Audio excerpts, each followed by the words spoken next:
Hello students, आपकी higher education की ये 5th क्लास है। अब से पहले आपका काफी कंटेंट डिलीवर हो चुका है।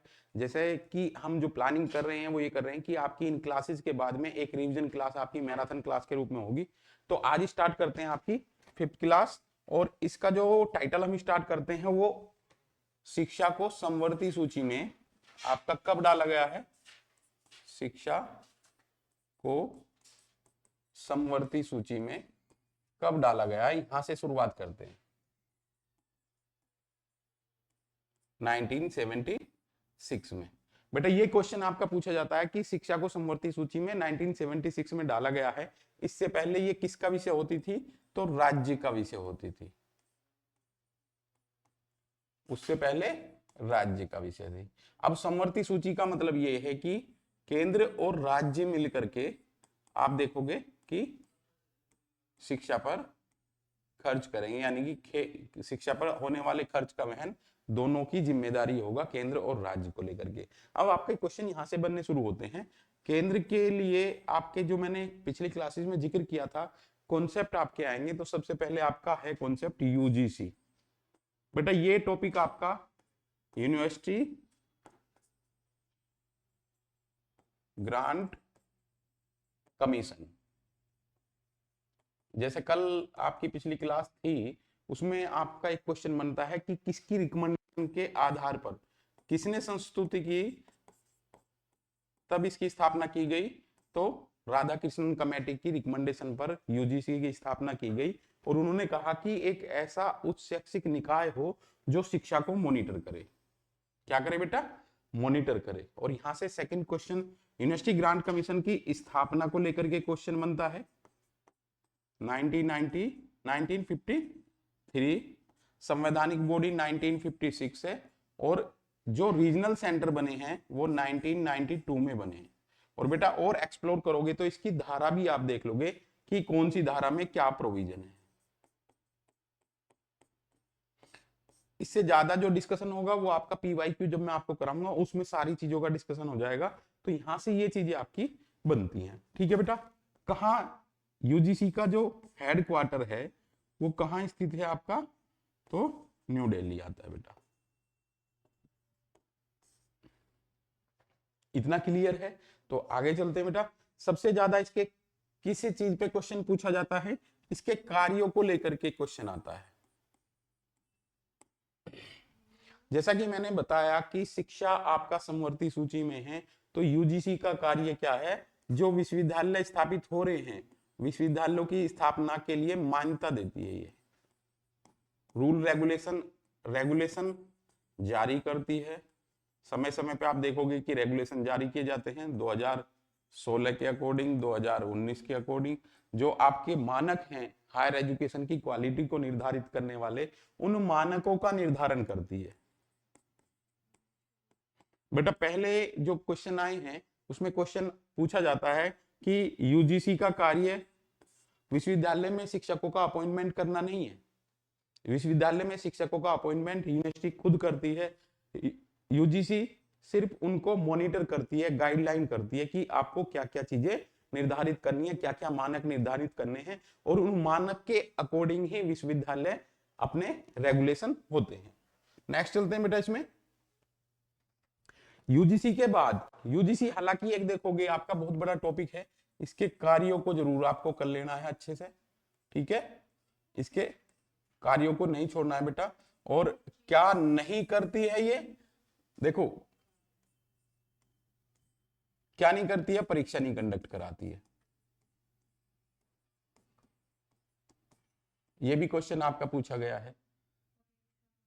नियुक्ति नहीं करती है ये। क्या करती है? यस में क्या क्या आएगा? आपका वित्तीय सहायता देती है। और यहां से बेटा एक इनकी अलाइड संस्था है जिसको हम बोलते हैं नेक।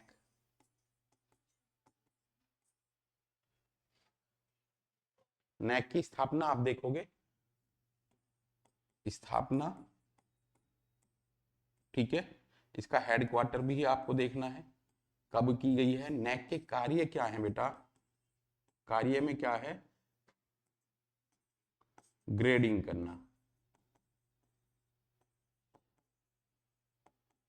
Higher education institutions. अब यहां से आपका क्वेश्चन बनता है जो मैं आपको बताने जा रहा हूं, मैंने पिछली क्लासेस में भी आपको बताया था कथन कारण के तौर पे,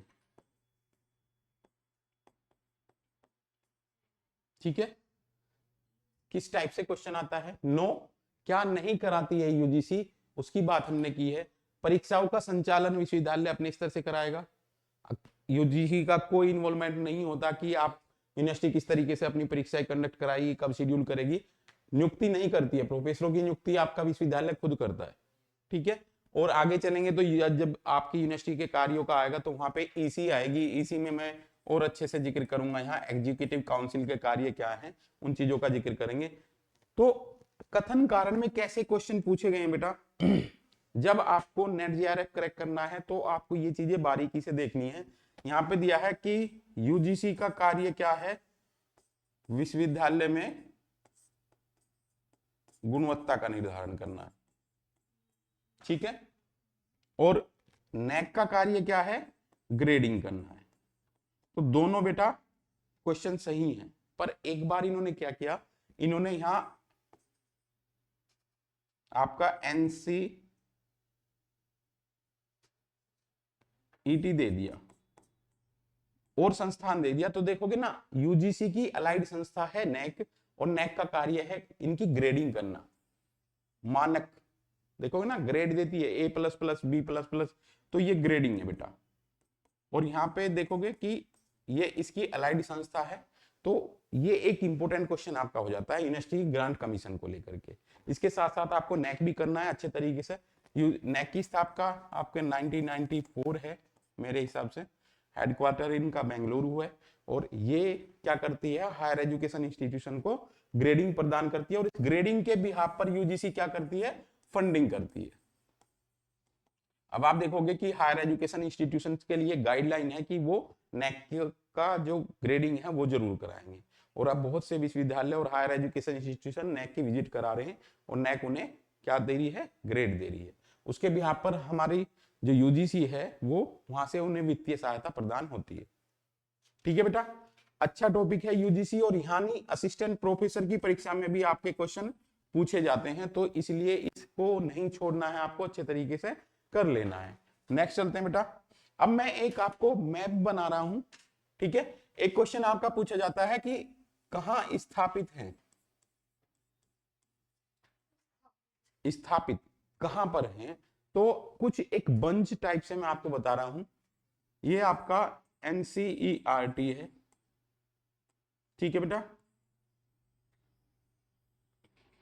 ये आपका IIT दिल्ली है, ये हौज खास दिल्ली का रोड है इसके सामने। आप देखोगे NCERT में CIET बिल्डिंग है, central institute of educational technology, ठीक है बेटा। इसी में ही आपका क्या है, national educational institute of public administration, इस तरीके नीपा, नेशनल एजुकेशन, नीपा का नाम बदल दिया, न्यूपा कर दिया गया है, हाँ, national university of educational planning and administration, ठीक है बेटा। ये तीनों ही आपके NCERT कैंपस में स्थित हैं। अब तुम्हें माइन्यूटली क्या देखना है, इनको टॉपिक बना करके याद रखना है, ठीक है। NCERT की फुल फॉर्म है national council of educational research and training. ध्यान रखना, इसके लोगों में आपके 3 हंस हैं बेटा, एक एजुकेशन को शो कर रहा है, एक रिसर्च को शो करता है, एक ट्रेनिंग को शो करता है।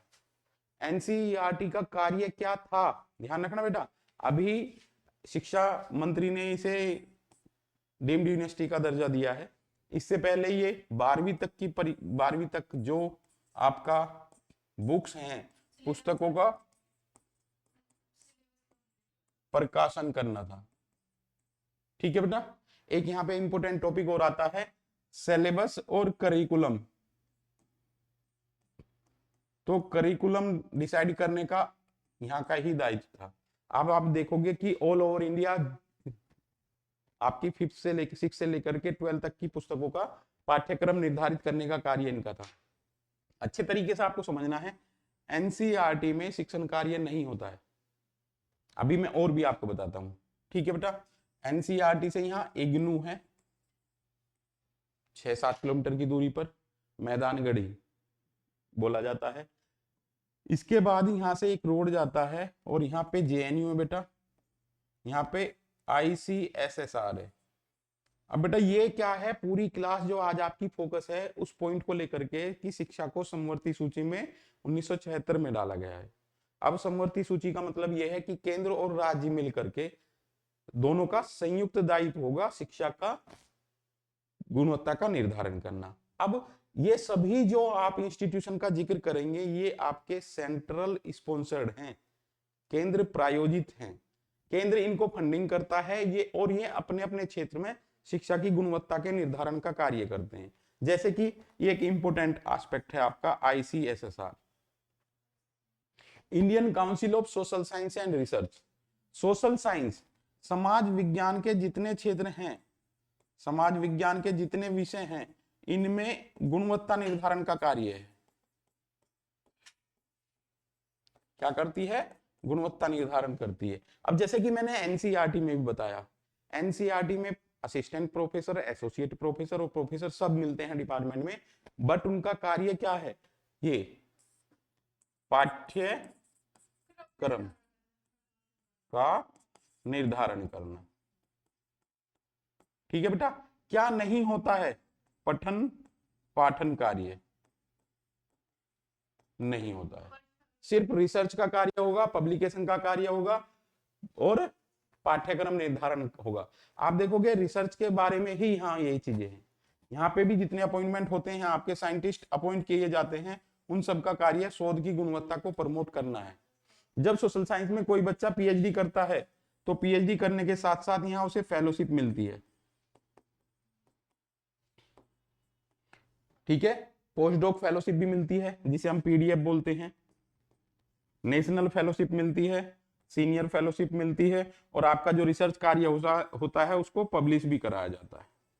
तो बेटा ये वो सेंट्रल स्पॉन्सर्ड ऑर्गेनाइजेशन है जो अपने अपने क्षेत्र में शिक्षा की गुणवत्ता के निर्धारण का कार्य करते हैं। अब 15 से 20 क्वेश्चन आपके बेटा एनसीईआरटी से हैं, लिख लीजिएगा आप। पहला इसका क्वेश्चन स्थापना को लेकर के है, ठीक है। दूसरा लोगों को लेकर के है, ठीक है। एनसीईआरटी, कभी कभी बच्चों को इसकी फुल फॉर्म पता नहीं होती है, national council of educational research and training. Research and training, जैसा कि आपको इसके नाम से ही पता है, ये कॉन्सेप्ट क्लियर कर लेना बेटा। National council of educational research and training, इसके लोगों में 3 अंश हैं, एजुकेशनल, रिसर्च एंड ट्रेनिंग को शो करते हैं। शिक्षा के क्षेत्र में प्रशिक्षण का कार्य और पाठ्यक्रम निर्धारण का कार्य होता है। यहाँ पे आपकी शैक्षिक गतिविधियां नहीं होती हैं, प्लस एक कार्य और है यहाँ पे आपको, शिक्षा विषय में जो पीएचडी करते हैं, हर साल पीएचडी करने वाले बच्चों की सीटें निर्धारित है और यहाँ से फेलोशिप मिलती है। ठीक है, एक संस्थान का नाम और नोट कीजिएगा, ICHR, Indian council of historical research. ये सिर्फ हिस्ट्री के बच्चों को फेलोशिप देती है। CHR, Indian council of historical research. तो इस क्लास में आपके पहला टॉपिक यूजीसी हो गया, वो आपको अच्छे तरीके से कंप्लीट करना है। और बेटा मैं क्लियर आपको कर दे रहा हूं, इन सभी क्लासेस का रिवीजन माइन्यूटली आपको मैं कराऊंगा अच्छे तरीके से, वो आपकी मैराथन क्लास होगी। इसके बाद आपका पीवाईक्यू मैं आपको कराने वाला हूं, और इस तरीके से आपके बिल्कुल एक एक पॉइंट हायर एजुकेशन के मैं यहाँ कवर कराऊंगा अपनी तरफ से। बाकी का आपकी मेहनत डिसाइड करेगी कि आप इसमें कितने नंबर अचीव कर पाते हैं। ठीक है बेटा, पहला यूजीसी, दूसरा एनसीईआरटी, तीसरा इसमें सीआईईटी है बेटा, central institute of educational technology. ये एनसीईआरटी का जो एडमिनिस्ट्रेटिव ब्लॉक है उसके सामने रेड कलर की बिल्डिंग है, इंस्टीट्यूट ऑफ एजुकेशनल टेक्नोलॉजी। और बेटा इग्नू वाला जो पॉइंट है, 25+ क्वेश्चन बनते हैं आपके। और थोड़ा मैं इसे आगे बढ़ा रहा हूं, अगर जरूरत पड़ी तो यहां से क्वेश्चन नोट करो। सबसे पहला मुक्त विश्वविद्यालय,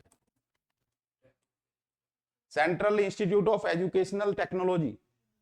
अब ये इग्नू है आपका, तो इसका क्वेश्चन जो आता है बेटा, सबसे पहला मुक्त विश्वविद्यालय, और हम जब एज ए कॉम्पिटिटर देते हैं तो हम इग्नू लिख देते हैं, जबकि हमारा क्वेश्चन ये गलत हो जाता है। तो Andhra open university, Andhra open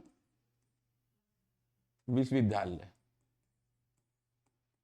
1979। अब ध्यान रखना बेटा, क्वेश्चन की लैंग्वेज कैसे बदलती है।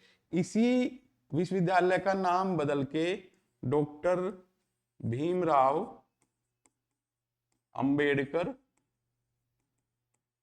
विश्वविद्यालय रख दिया, मुक्त विश्वविद्यालय रख दिया गया था 1982। और अगर आपसे क्वेश्चन पूछा जाए कि सबसे पहला केंद्रीय विश्वविद्यालय, सबसे पहला मुक्त केंद्रीय विश्वविद्यालय, तो यहां आपका आ जाएगा इंदिरा गांधी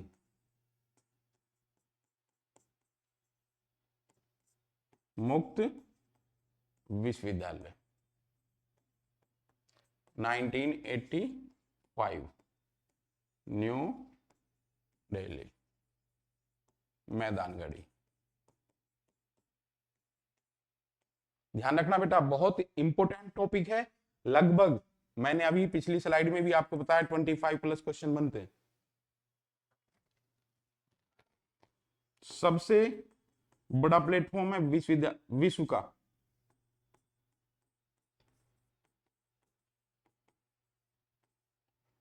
शिक्षा का सबसे बड़ा प्लेटफॉर्म है। डिस्टेंस एजुकेशन में किसमें डील करता है बेटा, दूरस्थ,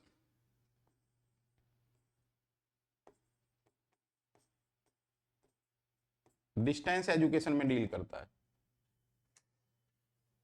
ठीक है बेटा, इसका क्वेश्चन बनता है एक और, एकलव्य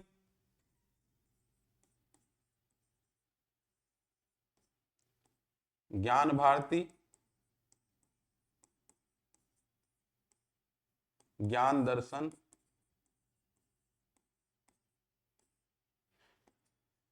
ठीक है बेटा, ये एकलव्य चैनल है,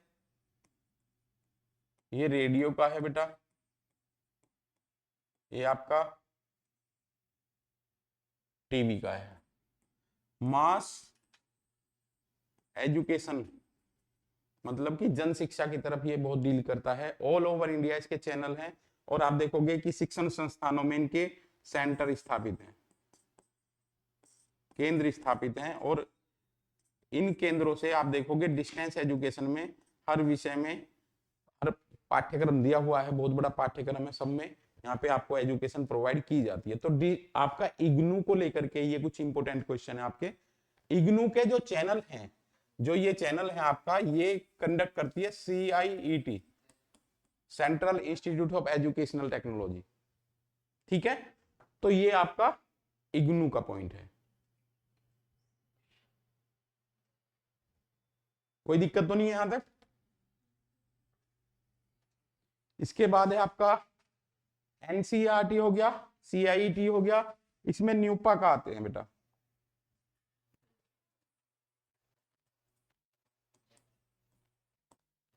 national university of educational planning and administration,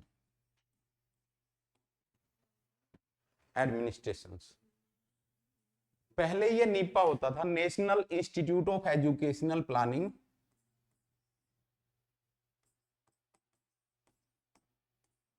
इसे यूनिवर्सिटी का दर्जा दे दिया गया है, तब से हम इसका नाम न्यूपा में करते हैं।